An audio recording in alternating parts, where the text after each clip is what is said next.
혹시 이런 경험 있으신가요? 나는 평생 농사꾼으로 살았는데 기초연금은 구경도 못했어. 나는 소규모 가게 하나 운영했는데 재산이 있어서 기초연금은 해당이 안 된다고 하더라고. 그런데 막상 살기는 빠듯해. 그렇습니다. 우리 어르신들 평생 성실하게 살아오셨는데 왜 이렇게 힘드실까요? 오늘은 이 문제에 대해 깊이 들여다보려고 합니다. 안타깝게도 현재 기초연금 제도는 많은 문제점을 안고 있습니다. 예를 들어 제가 아는 한 사례를 말씀드리겠습니다. 제 지인 중 한 분이 지방자치단체에서 고위직으로 퇴직하셨어요. 지자체에서는 나름 고위직까지 올랐던 분이셨습니다. 그런데 이분이 퇴직 후에 건강보험료 몇 푼을 아끼겠다고 하지도 않을 공공근로 일자리를 신청했다고 하더라고요. 그 말을 들으니 있는 사람이 더하네 싶은 게 씁쓸한 기분이 들더군요. 그래도 그 정도 지위면 연금도 받고 먹고 살만하지 않나 라는 생각이 드시지 않나요? 맞습니다. 하지만 안타깝게도 본인의 세금을 아끼겠다고 이런 식으로 제도의 허점을 이용하는 사람이 있는 반면에 정작 도움이 필요한 분들은 정보 부족으로 혜택을 받지 못하는 경우가 많습니다. 정말 안타까운 현실입니다. 그렇다면 우리 어르신들은 어떻게 해야 할까요? 물론 제도의 개선이 필요합니다. 하지만 그 전에 현재 상황에서 최대한 혜택을 받을 수 있는 방법을 아는 것도 중요합니다. 정 씨는 만 65세가 되던 작년에 기초연금을 신청했다가 탈락했습니다. 손주를 위해 교육보험에 가입하고 자녀의 전세 보증금을 대신 내준 것이 문제가 된 것입니다. 보험료와 전세 보증금이 모두 자신의 재산으로 잡히게 된 것입니다. 그래서 올해 초에는 기초연금 자격이 안 될 거라 생각하고는 신청조차 하지 않으셨다고 합니다. 하지만 2024년 기초연금 지급 대상 소득 기준이 상향 조정되었다는 뉴스를 보고 보험을 해지하고 자녀의 전세 보증금을 갚은 후 서둘러 신청을 하셨다고 합니다. 정 씨처럼 기초연금 제도는 알지만 수급자 선정 방법이 복잡한 탓에 탈락하신 분들이 꽤 많으실 거예요. 그렇다면 통장에 얼마를 가지고 있어야 기초연금을 받는데 문제가 없는지에 대해 알려드리겠습니다. 기초연금은 만 65세 이상 어르신들을 위한 지원 제도입니다. 물론 만 65세 이상 모든 어르신께 드리면 좋겠지만 현재는 소득 하위 70% 안에 들어야 합니다. 즉, 우리나라 전체 어르신의 10명 중 7명이 기초연금 대상자가 되는 것이죠. 그러려면 통장 잔액이 얼마까지 있으면 될까요? 일단 기초연금을 받기 위해서는 금융재산, 소득, 부동산, 자동차 등 여러 재산들을 월 소득으로 환산해야 하는데요. 여기서 금융재산은 예금, 적금, 주식, 보험 등 금융기관에 예치되어 있거나 금융상품으로 보유하고 있는 자산을 말합니다. 그래서 은행 통장에 있는 돈은 금융재산에 해당합니다. 그런데 우리는 특히 금융재산에 주목을 해야 합니다. 다른 재산보다 금융재산이 소득으로 계산될 때 더 많이 반영되기 때문입니다. 따라서 통장에 얼마나 돈이 있는지가 중요해지는 것이죠. 이번에는 부동산과 같은 일반 재산을 제외하고 금융재산에 대해 자세하게 알려드릴게요. 복잡하게 느껴질 수 있지만 하나하나 알아가다 보면 쉽게 이해할 수 있습니다. 지금부터 김씨 어르신의 사례를 통해 통장 잔액이 얼마까지 있어야 기초연금을 받을 수 있는지 함께 알아보겠습니다. 아이고, 그럼 나 같은 경우는 어떨까? 나는 집은 없고 통장에 1억 원 정도 있거든? 정말 좋은 질문이세요. 그럼 어르신의 경우로 한번 계산해 볼게요. 그래. 나도 궁금하네. 자, 먼저 정부에서는 어르신이 가지고 계신 1억 원에서 2천만 원을 빼고 시작해요. 2천만 원은 어르신들에게 꼭 필요한 최소 생활비라고 인정해 주는 거예요. 아, 그럼 8천만 원부터 계산한다는 거구먼. 맞아요, 어르신. 그리고 그 8천만 원의 4%를 1년 소득이라고 치는 거예요. 그리고 그 금액을 다시 12개월로 나누면 한 달에 약 26만 7천 원 정도가 되네요.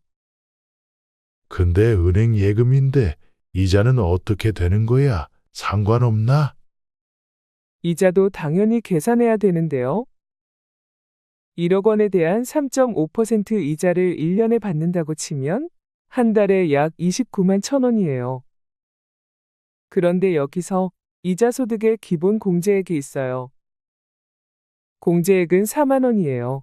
4만 원을 29만 1천 원에서 빼면 25만 1천 원이 되죠. 이 금액을 이자 소득으로 치는 거예요. 아이고, 복잡해서 머리가 아프네.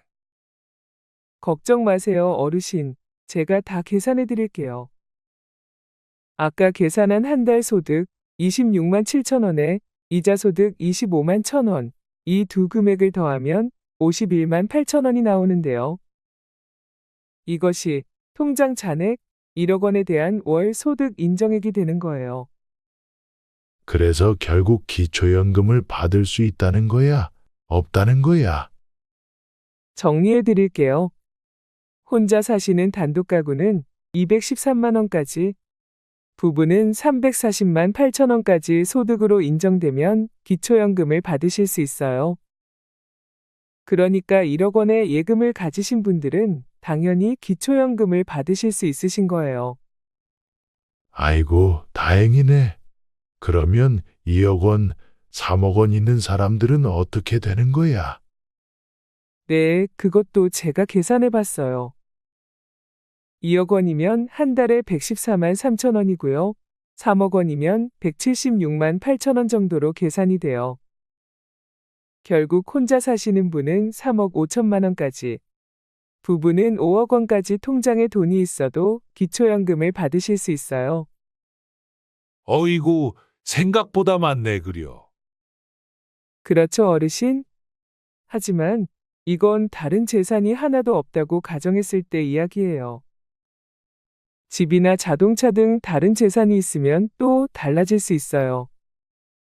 그럼 나는 집이 한 채 있는데 집이 있는 사람은 어떻게 계산해야 하는 건가? 내가 사는 집은 시세가 5억 정도 나가거든. 우리나라에서는 재산이 대부분 금융재산보다는 부동산으로 묶여 있는 분들이 많으실 거예요. 이것도 한번 계산해 볼게요. 지금 어르신은 실거래가 5억 원의 아파트에 살고 계신다고 하셨는데요. 부동산 가격의 경우에는 실거래가 가격이 아닌 시가 표준액을 적용해요. 시가 표준액은 국토교통부에서 운영하는 부동산 공식 가격 정보 시스템이나 국세청 홈택스에서 확인할 수 있어요. 아이고, 이건 또 뭔 어려운 소리요. 걱정 마세요, 어르신. 제가 쉽게 알려드릴게요. 시가 표준액은 일반적으로 실거래가의 60% 정도로 생각하시면 되는데요. 즉, 어르신의 5억 원짜리 집이면 시가 표준액은 3억 원 정도라고 보시면 돼요. 아, 그럼 좀 낮아지네? 그렇죠, 어르신. 그런데 이 금액에서 또 빼주는 게 있어요. 여기서 또 빼는 것이 있다는 건가? 그럼 더 낮아지겠네? 네, 부동산 공제액을 빼주어야 하는데요. 부동산 공제액은 대도시냐, 중소도시냐, 농어촌이냐에 따라 달라지게 됩니다. 어르신의 경우 인천광역시이기 때문에 대도시에 해당하죠. 그럼 1억 3,500만 원이 부동산 가격에서 공제되는 거예요. 참고로 중소도시는 8,500만 원, 농어촌은 7,250만 원이 공제됩니다. 그래서 어르신의 경우 시가표준액 3억 원에서 공제액 1억 3,500만 원을 빼면 1억 6,500만 원이 나오게 되는 거예요. 여기에서 소득 환산율 4%를 곱한 다음 그것을 12개월로 나누면 월 소득 인정액은 66만 원이 됩니다. 즉 1억 6,500만 원을 가지고 계산하면 한 달에 66만 원 정도의 소득이 있다고 인정이 되는 거예요. 그렇다면 5억 원짜리 내 집은 매달 66만 원 소득으로 본다는 거지. 네, 맞아요, 어르신. 그럼 내 통장에는 얼마까지 있어도 되는 건가요? 어르신의 경우에는 통장에 2억 4천만 원까지 있어도 기초연금을 받으실 수 있어요. 그렇게 많이? 네, 어르신. 아까 인천에 있는 5억 원 아파트로 계산한 소득 인정액이 66만 원이었잖아요. 여기에 어르신의 통장에 2억 4천만 원의 금융재산이 있다면 이 2억 4천만 원에서 기본공제 2천만 원을 차감해주면 2억 2천만 원이거든요. 이 2억 2천만 원의 소득인정액은 147만 원입니다. 그러니까 66만 원에 147만 원을 더하면 213만 원이 됩니다. 앞에서 제가 단독 가구는 213만 원까지 기초연금을 받을 수 있다고 했잖아요. 그래서 어르신은 통장에 2억 4천만 원까지 있어도 기초연금을 받으실 수 있는 거예요. 하지만 이 계산은 아파트와 통장에 있는 돈만을 계산한 것이기 때문에 다른 금융재산이 있다면 금액이 달라지실 거예요. 그럼 3억 원은 안 되는 거구만. 네, 맞아요. 3억 원이면 242만 원이 돼서 213만 원을 넘어가게 되죠. 그러면 기초연금을 못 받게 되시는 거예요. 아이고, 복잡하다. 그래도 걱정하지 마세요. 중요한 건 집이 있어도 통장에 돈이 좀 있어도 기초연금을 받으실 수 있다는 거예요. 그러니 꼭 가까운 주민센터나 국민연금공단에 가셔서 상담을 받아보세요. 그래요. 고마워요. 이제 좀 알 것 같네. 금융재산에 대한 기준이 이 정도라고 알고 계시면 어르신들의 예상 소득 인정액을 계산할 때 도움이 되실 것입니다. 어르신들의 집과 통장 말고도 자동차 또는 모임 회비 등 다양한 금융재산이 더 있을 수 있잖아요. 그래서 제가 기초연금 받을 때 꼭 주의해야 할 점들에 대해 알려드리겠습니다. 어르신들 기초연금 받으려면 이것들 꼭 조심하셔야 합니다. 기초연금 받을 때 꼭 주의해야 할 점. 첫 번째, 모임에서 총무로 있으면서 매월 자신의 명의로 된 통장으로 회비를 관리하는 경우입니다. 친목회나 동호회 같은 모임을 하시는 분들 많으시죠? 모임의 총무로 일하시면서 회비를 관리하고 계실 거예요. 보통 자신의 통장으로 돈을 맡아 관리하시는 경우가 많으실 텐데요. 이런 모임이 작을 때는 상관없지만 모임이 커지다 보면 돈 관리가 조금 복잡해질 수 있습니다. 예를 들어 회원들이 매달 회비를 내다 보면 그 돈이 꽤 큰 금액이 될 수 있습니다.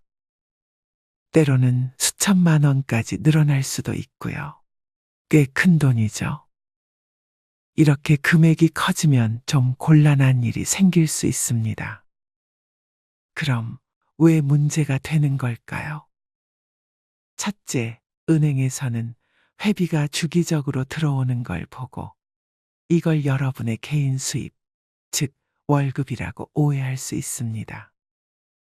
둘째, 모임 통장에 있는 돈을 여러분 개인의 재산으로 보고 재산이 많으시네라고 잘못 생각할 수 있습니다. 연금을 받을 수 있는지, 받으면 얼마나 받을 수 있는지는 개인의 소득과 재산을 살펴보고 결정하거든요. 그런데 만약 모임의 돈이 여러분 개인 돈으로 오해받으면 기초연금을 못 받거나 적게 받을 수도 있습니다. 이렇게 된다면 정말 억울하겠죠. 그래서 이런 문제를 피하려면 어떻게 해야 할까요? 기초연금을 신청하실 생각이 있으시다면 몇 달 전부터 모임의 통장을 다른 사람 이름으로 바꾸거나 아니면 모임 이름으로 된 새 통장을 만드세요. 모임의 돈과 개인 돈을 확실히 구분해서 관리하시는 게 좋습니다. 그리고 모임의 돈이 개인 돈이 아니라는 걸 증명할 수 있는 서류를 준비해 두세요. 잘 모르시겠다면 주변에 젊은 분들이나 전문가의 도움을 받으세요. 이렇게 미리 준비하면 나중에 기초연금 받을 때 문제없이 편하게 받으실 수 있습니다. 모임 활동도 즐겁게 하시고 받을 수 있는 혜택도 꼭 받으세요. 그래야 여러분의 노후가 더 편안하고 즐거워질 거예요. 기초연금 받을 때 꼭 주의해야 할 점 두 번째. 재산을 줄이려고 현금을 인출해서 자녀에게 미리 이전하는 경우입니다. 어떤 분들은 이렇게 생각하실 수 있습니다.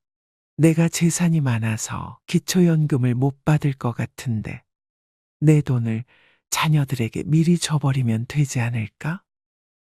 하지만 이렇게 하면 오히려 문제가 생길 수 있습니다. 왜 그럴까요? 여러분이 은행에서 현금을 뽑아 자녀에게 주셨다고 해볼게요. 그러면 이게 다 은행 기록에 남아 있습니다. 은행은 모든 거래를 꼼꼼히 기록하거든요. 그래서 현금으로 줬으니까 괜찮겠지라고 생각하시면 안 됩니다. 그리고 증여세를 내고 자녀에게 돈을 줬다고 해도 정부에서는 그걸 바로 인정해 주지 않습니다. 정부에서는 이렇게 하는 이유가 있어요. 재산이 많은 분들이 기초연금을 받으려고 돈을 숨기는 경우가 있기 때문입니다.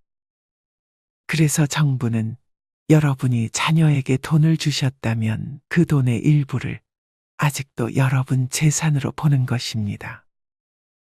이 돈이 완전히 여러분 재산에서 빠지려면 3년에서 10년까지 기다려야 합니다. 다시 말해 돈을 자녀에게 주셨다고 해서 바로 기초연금을 받을 수 있는 건 아니라는 것입니다. 정부에서는 정말로 도움이 필요한 분들에게 기초연금을 드리고 싶어 합니다. 그래서 부정하게 연금을 받으려는 것을 막으려고 이런 규칙을 만든 것입니다. 그러니 기초연금을 받으시려면 첫째, 갑자기 큰 돈을 자녀에게 주는 것은 피하세요. 둘째, 재산 관리는 천천히 오랜 시간에 걸쳐 계획적으로 하세요. 셋째, 잘 모르시겠다면 주민센터나 전문가에게 물어보세요. 기초연금 받을 때 꼭 주의해야 할 점 세 번째. 부모님과 자녀가 공동 명의로 고급 자동차를 소유할 경우입니다. 자동차 보험료를 줄일 요량으로 자녀와 함께 공동 명의로 자동차를 구입하는 경우가 종종 있는데요. 얼마 전 박씨 어르신의 아들이 아버지, 제가 차를 사려고 하는데요. 제 이름과 아버지 이름을 공동 명의로 해서 자동차를 구입하면 아버지께서 20년 동안 무사고 경력이셔서 보험료를 낮출 수 있어요. 그래서 공동 명의로 차를 사려고 하는데 어떠세요? 라는 말에 박씨 어르신은 아들에게 도움이 되는 것 같아서 흔쾌히 승낙을 했습니다. 아들은 4,500만 원짜리 고급 차를 골랐고 공동 명의로 샀습니다. 박 씨 어르신은 아들이 차를 사는데 500만 원 정도를 보조해 주셨습니다. 물론 나머지는 아들이 냈습니다. 얼마 후 박 씨 어르신이 기초연금을 신청하러 갔을 때 큰 문제가 생겼습니다. 어르신, 죄송하지만 기초연금을 받으실 수 없습니다. 4천만 원이 넘는 차를 소유하고 계시네요. 아니, 나는 차가 없는데 무슨 소리야? 그 차는 아들내미 차인데 그냥 명의만 빌려준 건데 그것도 문제가 되나요? 네, 그러셨군요. 그렇지만 공동명의라도 자동차의 가치가 할아버지의 재산으로 계산됩니다. 할아버지 지분이 적더라도 말이죠. 박 씨 어르신은 너무 속상했습니다. 아들내미 보험료 아껴주려고 한 일인데 오히려 기초연금을 받지 못하게 된 것입니다. 이처럼 자녀와 함께 자동차를 구입하실 때는 정말 조심하셔야 합니다. 특히 공동명의라 하더라도 자동차 값이 4천만 원을 넘으면 부모님의 지분이 아무리 적다 해도 자동차 전체 가치가 부모님의 재산으로 됩니다. 그렇게 되면 기초연금 대상에서 제외되는 것입니다. 차량가액 4천만 원 이상의 자동차는 고급 자동차로 간주되어 차량 가액 전체가 소득 인정액에 반영됩니다. 지분 비율은 중요하지 않습니다. 고급 자동차의 경우 차량가액 100%가 소득으로 인정되어 소득 인정액이 크게 증가합니다. 대신 다음과 같은 방법을 고려해 볼 수 있습니다. 첫째, 4천만 원 미만의 차량을 구매하면 기본 재산으로 인식되어 소득 인정액에 미치는 영향이 적습니다. 둘째, 차량이 생업에 필수적임을 소명할 수 있다면 연 4%의 일반 재산의 소득 환산율이 적용될 수 있습니다. 셋째, 10년 이상 된 차량의 경우 일반 재산의 소득 환산율이 적용될 수 있으므로 기존 차량을 계속 사용하는 것도 방법입니다. 넷째, 장애인 등록 차량의 경우 재산 산정에서 제외될 수 있습니다. 결론적으로 기초연금 수급을 위해서는 고가의 자동차 구매를 피하고 필요한 경우 저가의 차량을 선택하거나 대중교통을 이용하는 것이 좋습니다. 또한 개인의 상황에 따라서 장애인 차량 등록이나 생업용 차량 소명 등의 방법을 고려해 볼 수 있습니다. 기초연금 받을 때 꼭 주의해야 할 점. 네 번째. 자식이 사업한다고 자식에게 통장 빌려주는 경우입니다. 김 할머니의 이야기를 들려드릴게요. 김 할머니에게는 아들 영호 씨가 있었습니다. 어느 날 영호 씨가 찾아와 말했죠. 엄마, 요번에 사업을 시작하려고 하는데 은행에서는 내 앞으로 대출이 안 된다고 하네요. 엄마 명의로 사업자 등록을 하려고요. 어머, 그게 무슨 소리니? 별거 아니에요. 사업을 하려면 사업자 등록증이 필요한데 그냥 명의만 엄마 이름으로 하는 거예요. 엄마 걱정하실 일 아니에요. 그냥 단순히 절차상 필요한 거예요. 정말 괜찮은 거냐? 제가 잘 알아보고 준비했어요. 사업 계획도 꼼꼼히 세웠고 시장 조사도 철저히 했어요. 엄마는 아무것도 하실 필요 없어요. 모든 일은 제가 처리할 거예요. 걱정하지 않으셔도 돼요. 그럼 네 이름으로 하면 되는 거 아니냐? 지금은 제 신용도가 좀 낮아서 그런데요. 이것도 신경 쓰실 것 없어요. 금방 회복돼요. 그리고 엄마 명의로 하면 더 좋은 조건으로 시작할 수 있어요. 오히려 엄마 명의로 하면 세금 혜택도 받을 수 있고 엄마한테 매달 용돈도 드릴 수 있게 될 거예요. 김 할머니는 아들에게 도움이 된다니 아들을 돕고 싶은 마음에 아들에게 통장과 도장을 주었습니다. 김 할머니의 걱정은 기우였습니다. 영호 씨의 사업은 승승장구했고 매달 큰 돈이 김 할머니 명의의 통장으로 들어왔습니다. 1년 후 김 할머니가 동사무소에 기초연금을 신청하러 갔습니다. 그런데 담당자가 말했죠. 어르신, 죄송하지만 소득이 너무 많아서 기초연금을 받으실 수 없어요. 김 할머니는 깜짝 놀랐습니다. 내가 소득이 많다고? 나는 연금 말고는 소득이 없는데. 할머니 명의의 사업자 등록과 통장으로 큰 돈이 오가고 있어요. 그건 우리 아들내미한테 통장을 빌려준 것뿐이지 내 돈이 아니야. 그래도 어르신 통장으로 들어오는 돈은 다 어르신의 소득으로 계산됩니다. 김 할머니는 그제서야 알았습니다. 아들을 도와준다고 한 일이 오히려 자신에게 문제가 됐다는 거려. 자녀를 돕고 싶은 마음은 이해합니다. 하지만 여러분 명의로 된 통장이나 사업자 등록증은 정말 조심해야 합니다. 왜냐하면 그 통장으로 들어오는 모든 돈이 여러분의 소득으로 잡히는 것입니다. 사업이 잘 되면 소득이 많아 보여서 기초연금을 받지 못할 수 있습니다. 반대로 사업이 잘 안 되면 빚을 대신 갚아야 할 수도 있습니다. 그럼 어떻게 해야 할까요? 자녀분들이 통장이나 사업자 등록증을 빌려달라고 해도 거절하세요. 자녀분들의 사업과 어르신의 재정을 완전히 분리해서 관리하는 게 좋습니다. 꼭 도와주고 싶으시다면 다른 방법을 찾아보세요. 예를 들어 소액을 직접 지원하는 것도 방법이 될 수 있습니다. 여러분, 자녀를 돕고 싶은 마음은 이해합니다.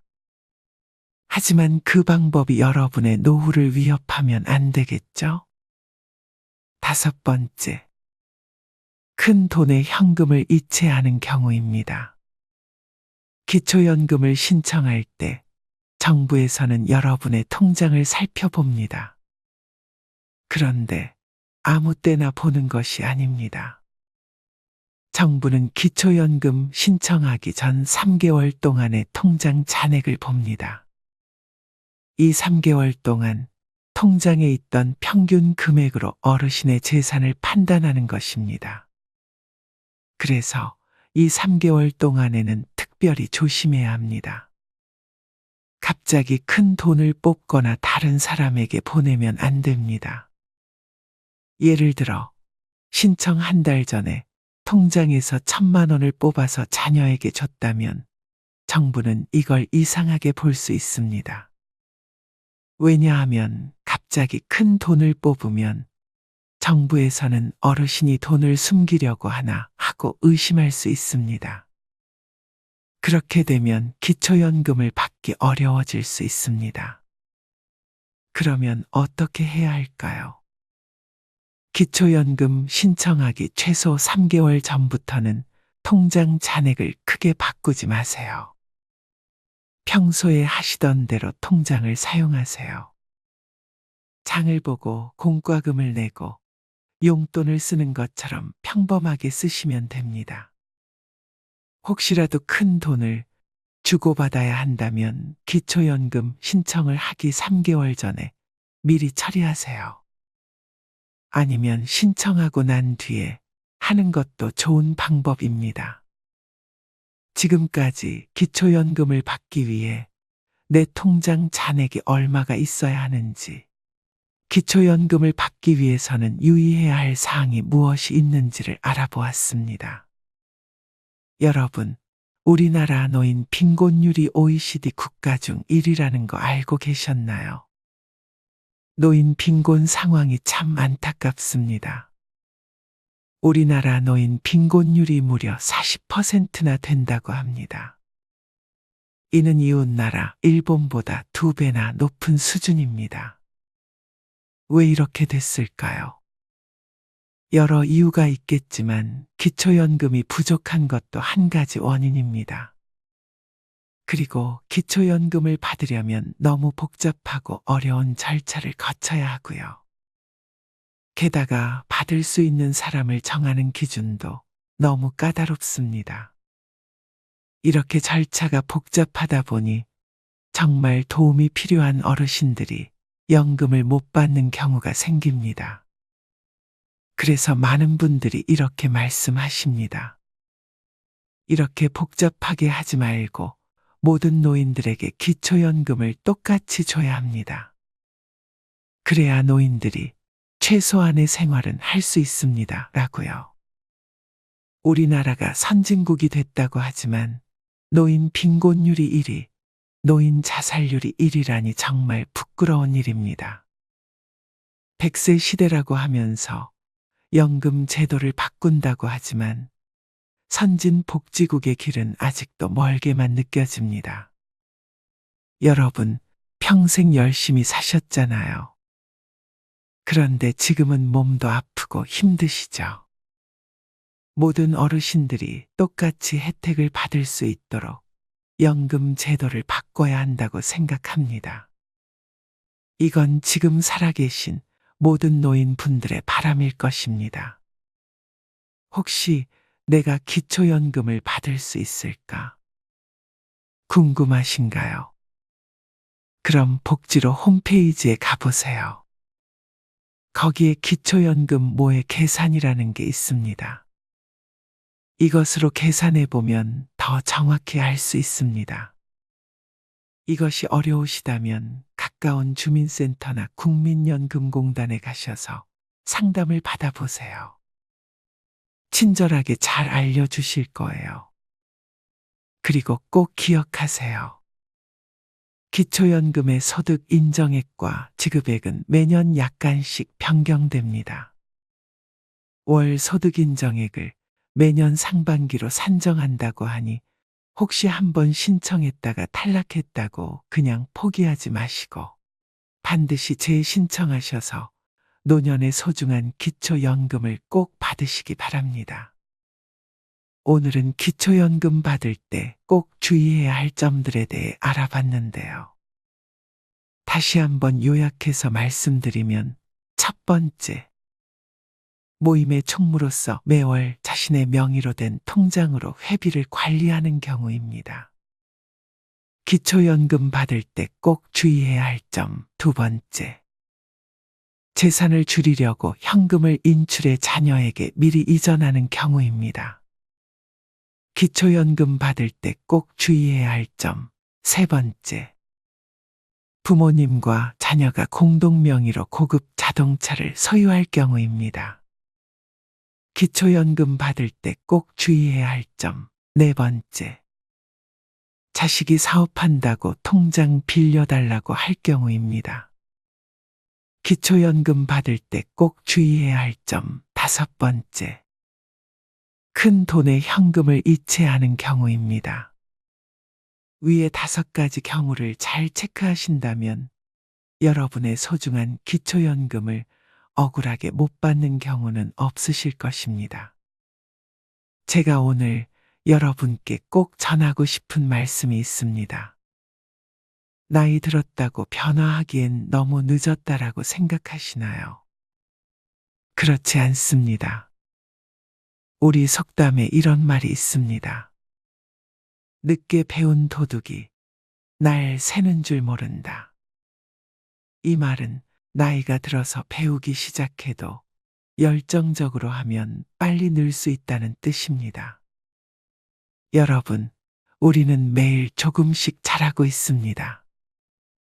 새로운 것을 보고, 새로운 것을 듣고, 새로운 것을 경험하면서 말이죠. 손주에게 스마트폰 사용법을 배우는 것도 성장입니다. 동네 복지관에서 새로운 취미를 배우는 것도 성장이고요.